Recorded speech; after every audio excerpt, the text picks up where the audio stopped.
सांसदों के बहुमत से सरकार बनाने की व्यवस्था का हम विरोध करते हैं। एक भी 75 साल से जो राजनीति चल रही है, इसके अंदर यही नहीं पता जी कि बहुमत क्या चीज है।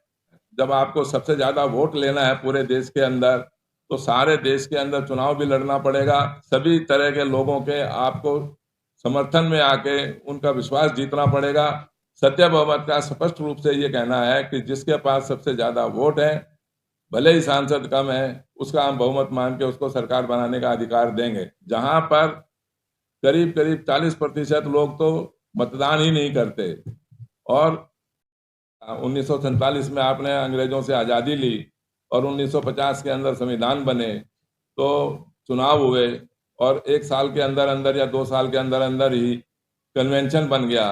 कन्वेंशन को बनने के अंदर कम से कम 100 साल से ज़्यादा का समय लगता है। और विवेक इसलिए नहीं है कि जब आपने चुनाव करवा दिया तो उसका जो परिणाम है, उसका जो रिजल्ट है बहुमत का, वो तो चुनाव के माध्यम से होगा। उसमें भी विवेक की कोई आवश्यकता नहीं है। तो खैर, ये जो भी आज की जो हमारी राजनीतिक व्यवस्था ये है कि बिना बहुमत की व्याख्या के, बिना बहुमत की परिभाषा के बहुमत बन रहा है। यानी आप ये कहें कि चुनाव होने के बाद भी बहुमत उसका है जिसके पास धन बल है, जिसके पास बाहुबल है, जो भ्रष्टाचार से समझौते कर सकते हो, जो सांसदों को, जीते हुए सांसदों को एक तरह से बहुमत बनाने के लिए, अपरिभाषित बहुमत को बनाने के लिए जोड़ सकते हो। तो हमने एक ये परिभाषा बना रखी है कि चुनाव होने के बाद 543 सांसदों को, जिसके पास 272 से ज्यादा सांसद हों, वो बहुमत से सरकार बना ले। तो ऐसा क्यों है? हम सत्य बहुमत के माध्यम से ये कहना चाहते हैं कि जिसके पास सबसे ज्यादा वोट हैं वो सांसद चुना गया। इस बात से हम मंजूर हैं, हमने स्वीकार है ये राजनीतिक व्यवस्था। लेकिन सांसदों के बहुमत से सरकार बनाने की व्यवस्था का हम विरोध करते हैं। हम ये कहते हैं कि भाई जिस राजनीतिक दल को सबसे ज्यादा वोट मिले, चाहे उसके सांसद कम है या ज्यादा है, यानी कि जिसके सांसद हार गए और वो जितने भी वोट उनको मिले वो भी हम उस पार्टी के अकाउंट में कुल वोटों के अंदर जोड़ें। हम मतदाता को कभी भी हारा हुआ नहीं मानते। आज की राजनीतिक व्यवस्था में तो उम्मीदवार भी हार गया और मतदाता भी हार गया। ऐसा नहीं, ऐसा हम इसलिए कहते हैं कि लोकतंत्र के अंदर मतदाताओं का बहुमत से ही सरकार बननी चाहिए, तभी वो एक सच्चा लोकतंत्र होगा। और इस बात को प्रमाणित करने के लिए मैं आपको ये बात एक बोलना चाहता हूं कि मान लो आपके पास 300 सांसद हैं, 300 सांसद, लेकिन उनके पास कुल वोट 45 लाख हैं और दूसरे राजनीतिक दल के पास में 243 सांसद हैं, उनके पास कुल वोट 55 लाख हैं। तो आप ही मुझे बताइए कि सरकार बनाने का बहुमत से अधिकार कौन से राजनीतिक दल का होना चाहिए? जिसके पास ज्यादा सांसद हैं लेकिन वोट कम है, या जिसके पास सांसद कम है लेकिन वोट अधिक हैं? सत्य बहुमत का स्पष्ट रूप से ये कहना है कि जिसके पास सबसे ज्यादा वोट है, भले ही सांसद कम है, उसका हम बहुमत मान के उसको सरकार बनाने का अधिकार देंगे। इसी बात को आगे इसको थोड़ा और एक्सप्लेन करने के लिए लोग बाग ये बोलते रहते हैं जी कि अच्छे आदमी नहीं चुने जाते, अच्छे आदमी नहीं आते चुनाव के अंदर या राजनीति के अंदर। तो अच्छे आदमी आएंगे कैसे जब आपने अच्छे आदमियों का कोई ऐसी परिभाषा ही नहीं बना रखी? अच्छा आदमी तो वही होगा ना जो चुनावों के अंदर सबसे ज्यादा वोट लेके जीते। सबसे ज्यादा वोट लेके जो जीतेगा वही तो अच्छा आदमी हुआ, वो अच्छा नेता हुआ।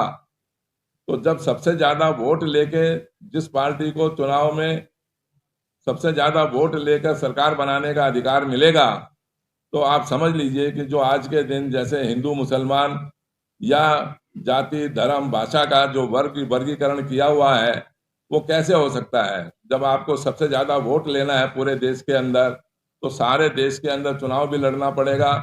सारे देश के अंदर सभी वर्गों के, सभी धर्मों के, सभी तरह के लोगों के आपको समर्थन में आके उनका विश्वास जीतना पड़ेगा, तभी आप ज्यादा वोट ले सकते हैं, ये मेरा मानना है।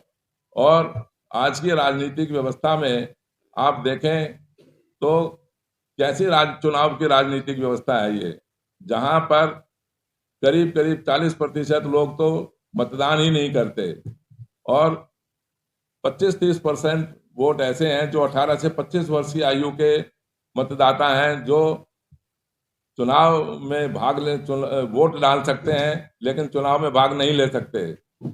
करीब करीब 10-15% वोटर ऐसे हैं जिनको किसी भी लालच के अंदर कोई भी पैसा देके, कोई भी धन देके, कोई भी उपहार देके उनको अपने पक्ष में वोट लिया जा सकता है। और 20-25% मतदाता जो बचे कुचे हैं वो ऐसे हैं जो वोट देने के लिए जाते समय भी और वोट देकर आते समय भी इस सरकारी व्यवस्था की जी भरकर आलोचना करते हैं। तो फिर किस लिए वोटिंग हो रही है? बात तो ये है ना।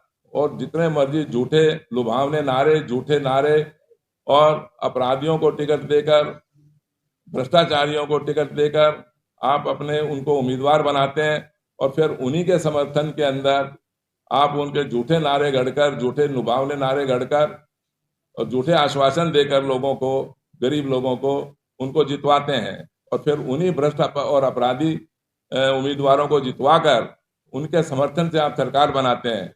तो आप समझ सकते हैं कि किस तरीके के कानून बनते हैं आपकी राजनीतिक में के अंदर और कैसी राजनीतिक व्यवस्था बनती है। इन्हीं सब बातों को लेते हुए मैं आपका और बहुत ज्यादा टाइम नहीं लूंगा, क्योंकि मैंने आपको पहले ही कह दिया था जी कि मैं बहुत अच्छा ऐसा भाषण देने वाला व्यक्तियों में से मैं नहीं हूँ। लेकिन आज के दिन जैसे मैं पछताता हूँ कि भी मेरे पूर्वजों ने ऐसी राजनीतिक व्यवस्था क्यों दी, ऐसी राजनीतिक व्यवस्था भी नहीं दे पाए जिससे कि हम कम से कम एक सुख सौहार्द से, प्यार प्रेम से रहते, चाहे वो हिंदू है या मुसलमान है। मैं अपनी आने वाली पीढ़ियों को, अपने आने वाले बच्चों को मैं ये नहीं कह के जाना चाहता कि उन्होंने कोई एक हमारे को राजनीतिक व्यवस्था अच्छी नहीं दी। राजनीतिक व्यवस्था अब आपके सामने है और उस राजनीतिक व्यवस्था को समर्थन देकर उसको स्थापित करके आप देख लेना किस तरह से हमारे को जाति का, धर्म का, भाषा का और ये सब भेदभाव मिटने के बाद में कैसे हम प्यार प्रेम और सौहार्द से रहकर भारत को एक शक्तिशाली, समृद्ध और गौरवशाली राष्ट्र बना सकते हैं। पुनः आपका बहुत बहुत धन्यवाद।